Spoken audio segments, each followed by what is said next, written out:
Olá, começa agora mais um programa Cidadania na TV Senado e dados do Instituto Nacional de Estudo e Pesquisas Educacionais, o INEP, indicam o fechamento de 80 mil estabelecimentos rurais de educação básica entre os anos de 1997 e 2018, que dá uma média de 4 mil por ano. Por que isso está acontecendo no Brasil e como facilitar a vida dos alunos das comunidades mais afastadas? Para conversar com a gente sobre esse assunto, nossa convidada de hoje é a Andressa Pelanda, coordenadora geral da Campanha Nacional pelo Direito à Educação. Bem-vinda, Andressa. Muito obrigada, o prazer é meu de estar aqui com vocês. Andressa, por que estão fechando tantas escolas rurais no Brasil nos últimos anos?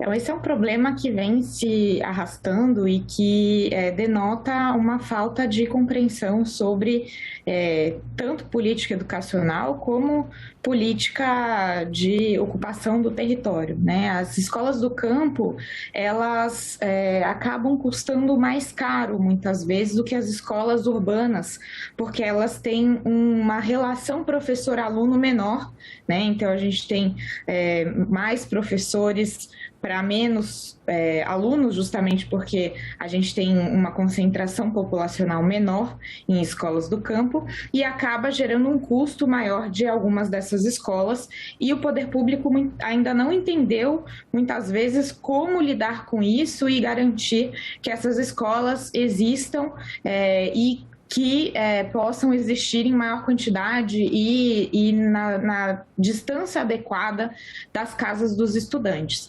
Então, por conta disso, muitas escolas têm sido fechadas. A gente, no Brasil, historicamente, é um país que se concentrou muito ao redor de grandes centros urbanos, né, com uma concentração populacional muito no litoral, ali, por conta do modelo, né, colonial de exportação. E a gente ainda não superou isso, que é mostrado aí pelo caso do fechamento das escolas do campo e a primazia de políticas para os centros urbanos.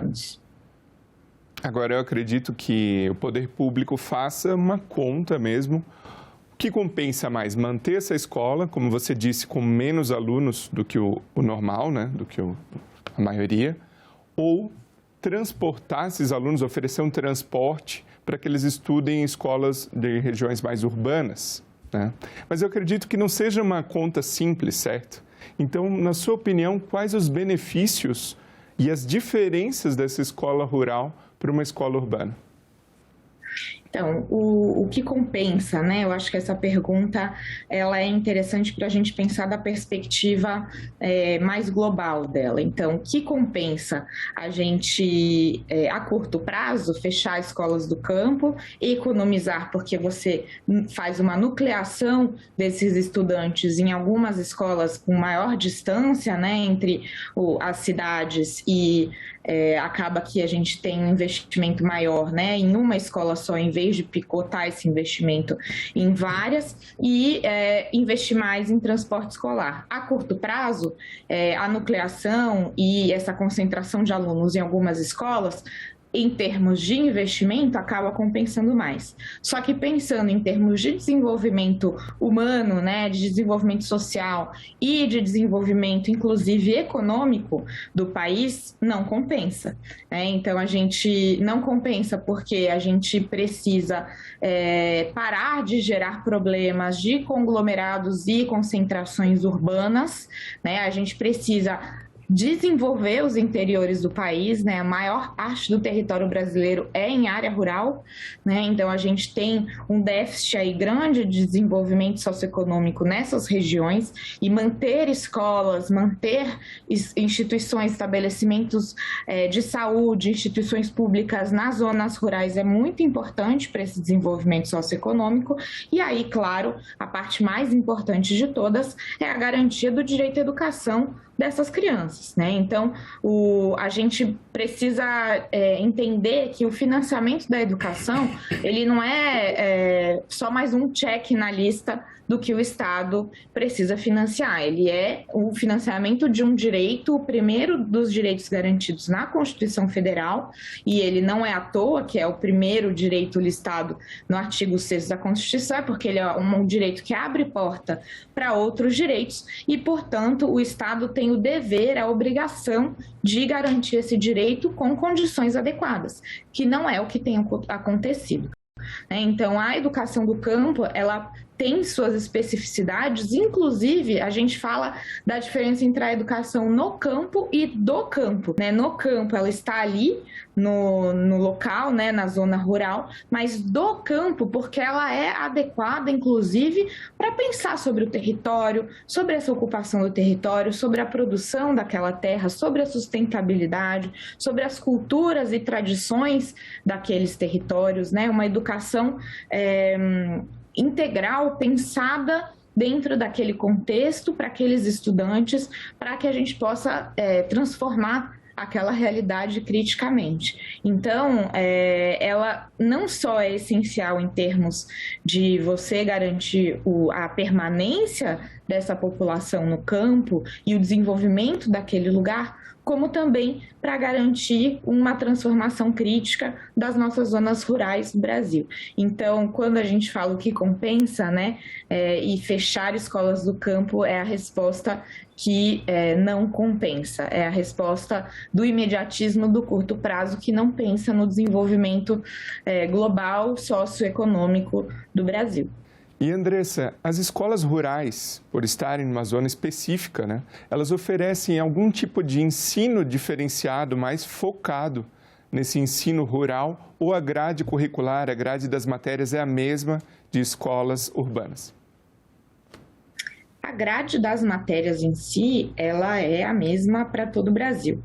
O que acontece é que as diretrizes curriculares prevêem que cada território contextualize a sua educação nas diversas matérias para que ela seja contextualizada, que ela seja materializada ao redor da realidade que cada estudante vive, seja a realidade cultural, seja a realidade territorial, né, do campo, urbano e também da região do Brasil, né? A gente tem cidades urbanas, né, no norte do Brasil que são muito diferentes das cidades do sul, e a gente tem culturas diferentes regionais dentro de cada estado, dentro de cada território. Então, a legislação ela prevê que a educação seja assim contextualizada, seja territorializada, mas a gente ainda tem um desafio disso sair do papel, né? A gente tem uma baixa formação inicial e continuada ainda para a educação básica, especialmente para as crianças menores, né, educação infantil e ensino fundamental,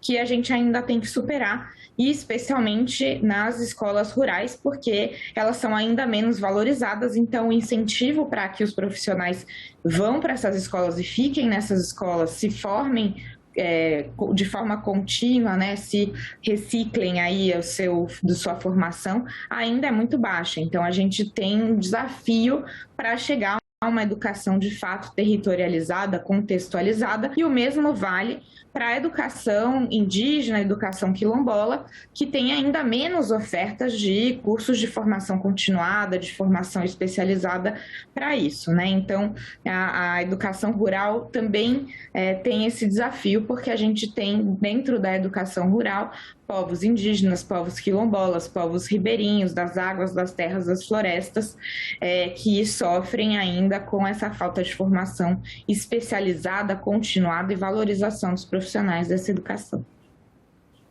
Agora, momentos atrás, eu fiz uma pergunta sobre a questão do custo, né, de se manter uma escola rural versus, né, oferecer um transporte e levar esses alunos para uma escola urbana. Agora eu vou mais para o sentido de uma reflexão de qualidade das escolas rurais versus das urbanas. Você mesmo comentou, né? São menos alunos, então cada professor com menos alunos. Você comentou sobre a qualidade do corpo docente, né? A qualidade desses professores nas zonas mais remotas. E eu te pergunto, em termos de qualidade do corpo docente, qualidade do ensino e também estrutura da escola, que vai oferecer uma melhor qualidade de ensino para esse aluno. Qual que é a sua reflexão a respeito disso, do custo-benefício do aluno ficar numa zona remota, às vezes com uma qualidade de ensino que não o deixará, não sei, estou supondo aqui, você vai explicar para a gente, não o deixará tão competitivo lá na frente para um mercado de trabalho ou para uma universidade federal? A gente tem um desafio em termos de qualidade das condições de oferta, que passa desde a infraestrutura, que muitas vezes é mais precária nessas regiões onde tem menos investimento e onde seria mais caro, porque a gente tem menos alunos para o número de professores. E o principal custo, quando a gente olha para o valor aluno-ano, né, quanto custa um estudante, seria essa mensalidade, o maior fator de ponderação são os professores. Né? Então, quanto mais professores você tem, quanto mais profissionais da educação, não só professores, as merendeiras, inspetores, enfim, o resto do corpo, né, de profissionais da escola, quanto mais você tem em relação a alunos, mais caro fica, afinal, a educação é uma relação de ensino-aprendizagem, ela é o professor ali, o profissional da educação é um pilar fundamental dessa educação. Então, a qualidade nas escolas rurais, de forma geral, ela é prejudicada por essa questão de docente, né, e de razão aluno-professor, e ela é prejudicada também em relação à própria infraestrutura dessas escolas, que acabam por estar espalhadas, recebem precisam de recurso a mais para esse tipo de manutenção do que uma escola urbana que está ali em grandes centros. E, por fim, a gente tem também uma dificuldade de financiar adequadamente transporte escolar, até porque a gente precisa muito mais em áreas rurais, já que as escolas estão sendo fechadas e estão ficando numa distância maior, mas também porque as condições desse trajeto, né, são muito precárias e alguns ônibus escolares acabam passando por buracos, vários, enfim, problemas aí na estrada e que exigiriam uma manutenção maior, então um investimento maior, o que não é investido ainda que a gente tenha melhorado o investimento nos últimos anos. Então, de fato, a qualidade em geral das escolas do campo, ela acaba sendo menor por falta de investimento adequado mesmo, e isso gera muitas vezes um êxodo urbano, até porque qual criança consegue estudar e consegue ter um bom rendimento escolar, sendo que ela sai de casa muito cedo, passa horas no transporte, muitas vezes esse transporte não é só de ônibus, né? Passa por estradas complexas, mas passa também por canoas, né? Embarcações, diversos tipos, né, de transporte para se chegar na escola, e depois à noite também todo um trabalho para voltar dessa escola, chegando tarde e muito cansados. Então, a gente tem uma série de questões específicas do campo e que, com o fechamento dessas escolas, acabam prejudicando ainda mais, e com a falta de investimentos, a qualidade da educação desses estudantes. Então, a gente precisa mesmo pensar numa política específica voltada para isso, com condições de qualidades adequadas, e por tudo isso passa o financiamento, que tem melhorado, porque a gente aprovou no último ano, né, nos últimos 2 anos, em 2020, a gente aprovou o novo fundo para a educação básica, o Fundeb, que traz valor de investimento do governo federal para esse fundo, né? Existe uma complementação maior da União para o Fundeb, mas a gente ainda precisa discutir os fatores de ponderação por etapa e modalidade, né? Então, a educação infantil, por exemplo, ela vai ser mais cara, como a gente estava falando. O custo de uma escola que tem um professor para 4, 5 bebês da educação infantil vai ser maior do que uma escola que tem um professor para 30 bebês, o que é, inclusive, impossível, né? Então, a educação infantil, ela é mais cara, inclusive por essa razão, professor-aluno, e por ser uma educação que exige insumos bastante especializados, né? Porque a gente está tratando de crianças muito pequenas. E o mesmo caso de diferencial é da escola rural, como a gente falou, exige uma série de especificidades, a razão professor-aluno é também mais baixa, e a gente precisa de um investimento maior para que ela possa ter uma garantia de qualidade. Esse debate sobre os fatores de ponderação foi adiado na regulamentação do fundo e vai precisar ser olhado com bastante cuidado, com cálculos específicos, para garantir que a gente financie o quanto de fato custa essa educação de qualidade. Andressa, durante a pandemia a gente observou e comentou-se bastante, né, quando se tratava de educação, a respeito do abandono escolar em relação a alunos que não tinham à disposição um acesso à internet para fazer essas aulas remotas, né? E no caso do fechamento de escolas rurais, você acabou de comentar vários obstáculos desses alunos de áreas remotas, às vezes precisam pegar um transporte que leva muito tempo, às vezes por rios, né? Lagos, enfim, canoas. Como que ocorre essa questão do abandono escolar quando do fechamento de escolas rurais? Então, o abandono escolar a gente tem chamado muito de exclusão escolar, né? Porque acaba que, quando você fala de abandono, né, evasão escolar, a responsabilidade disso é colocada no estudante. E, na verdade, os principais motivos de abandono, de evasão, de exclusão escolar, eles estão diretamente ligados à falta de oportunidades adequadas para que essa criança, esse adolescente, permaneça na escola. E essa falta de oportunidades, ela está ligada, claro, à falta de investimentos e de qualidade na educação, dentro da escola, mas também da falta de investimentos de outras políticas para que essa permanência aconteça.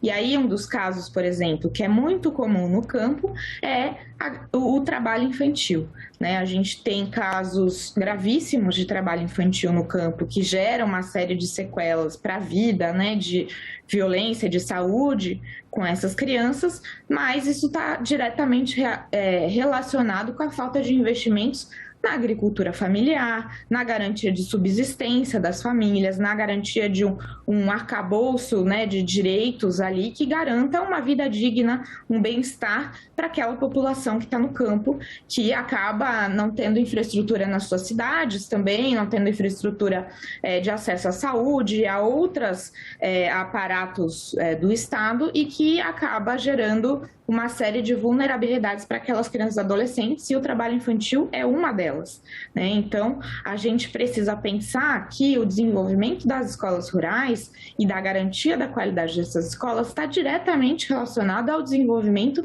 da própria zona rural do Brasil, e que compreende uma série de especificidades e uma série de investimentos que a gente não tem sido suficiente no Brasil nesses anos, e na verdade nunca foi, né? Então, os dados que você trouxe no começo do INEP mostram isso. E quando você vai olhar para dados do censo demográfico, dados da PNAD, né, o Programa Nacional de Amostras por Domicílios, a pesquisa, a gente vai ver que os indicadores das áreas de saúde, de assistência, trabalho infantil, fome, todos esses acabam acompanhando também o desafio que a própria educação também passa nessa zona. Então, é um desafio mais sistêmico do que da própria educação. Agora, Andressa, eu acredito que o poder público, quando decide, vamos fechar aquela escola na zona rural, deve haver um planejamento em termos de, como você usou o termo, nucleação, ou seja, realocar aqueles alunos em escolas na zona urbana, né? Ou seja, deve haver vaga para todos esses alunos da escola fechada e transporte também. E te pergunto, na prática isso acontece? Esses alunos estão tendo vagas, estão tendo transporte adequado? Essa nucleação acontece muito, mas eu acho que a crítica é justamente a nucleação, né?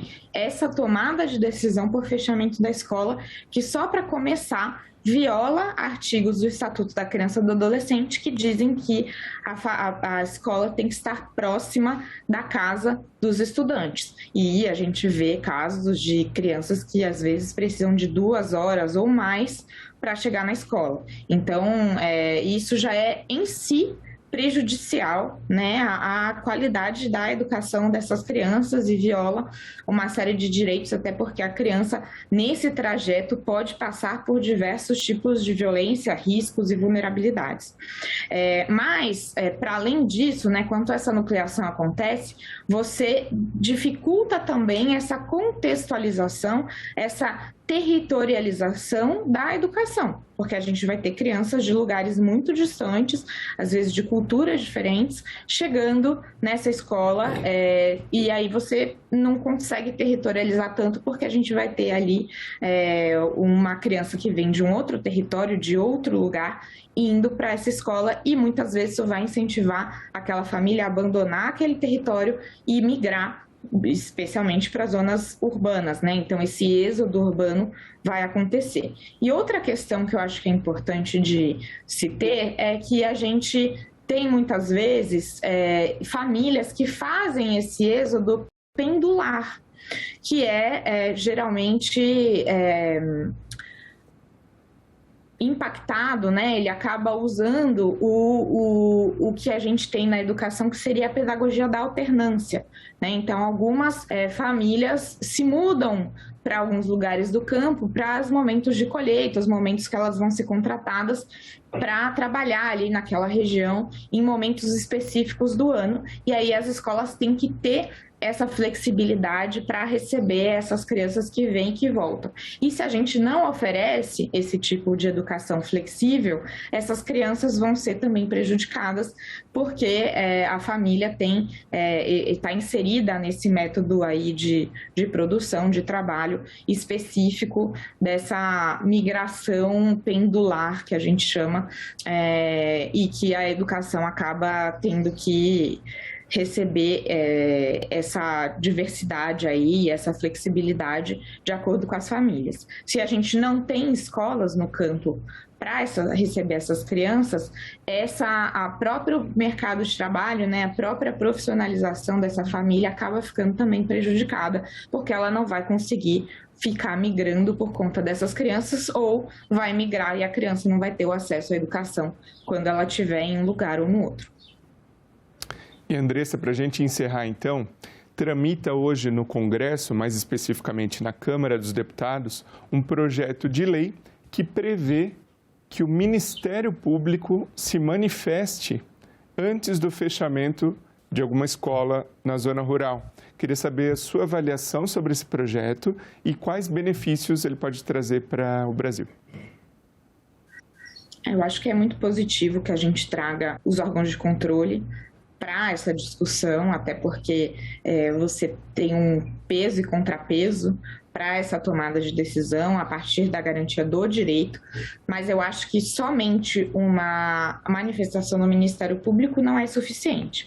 A gente precisa mudar, de fato, a política pública, o olhar para os nossos interiores do Brasil, que é onde a gente está com a maior parte do nosso território, e mudar a perspectiva sobre o que é política educacional territorializada, o que é política educacional que garanta o direito à educação para todas as pessoas, independente de local de moradia.